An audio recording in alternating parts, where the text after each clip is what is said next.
Well, right now, Madalina Cojocari is still missing, and today marks 2 years since the young girl was last seen getting off her school bus in Cornelius.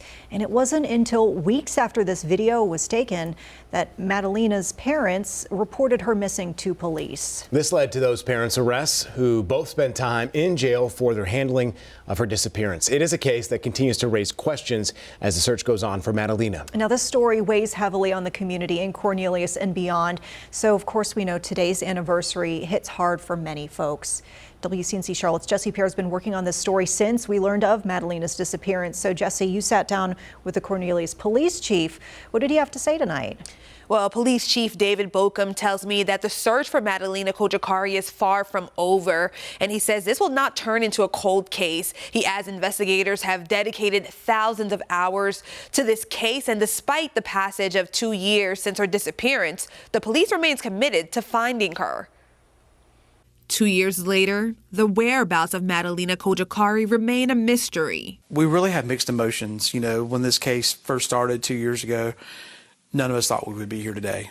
Still searching for the Cornelius girl last seen here getting off the school bus in November of 2022. Thursday, the Cornelius police sharing these photos marking the day. Madalina's mother, Diana Cojocari, pled guilty to failing to report her daughter missing, spent almost a year and a half behind bars for it, and has been named a suspect in the case. Diana has also been confirmed to be out of the country. 2 years later, still many unanswered questions. We feel like that Diana has some of those answers.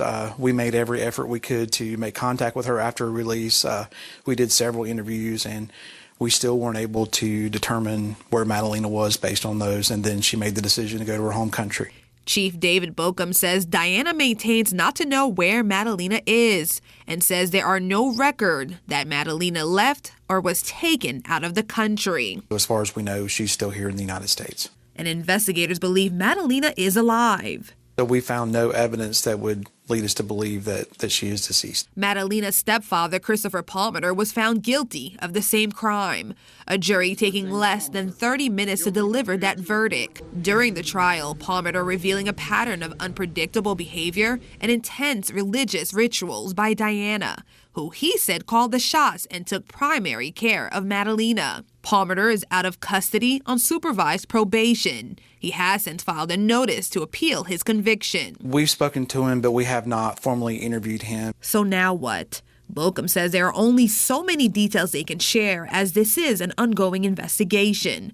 But the work to find Madalina and investigate every lead continues. It's always challenging. You know, we wanted a resolution to this case early on, just like this community did. But, you know, we have stayed the course, and we've always said from the very start that our goal is to find Madalina, and we're not going to stop until we do.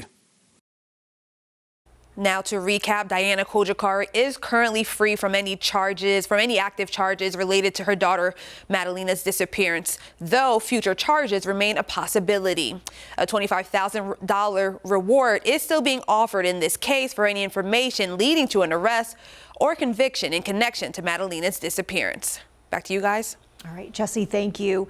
And folks at home, we know this Madalina Cojocari case has many twists and turns, and the developments can be a lot to keep up with. But if you scan that QR code on your screen, it can take you to an interactive timeline that our digital team has put together, and it will walk you through the major plot points of this case, from when she was last seen to Diana Cojocari's departure from the United States and everything in between.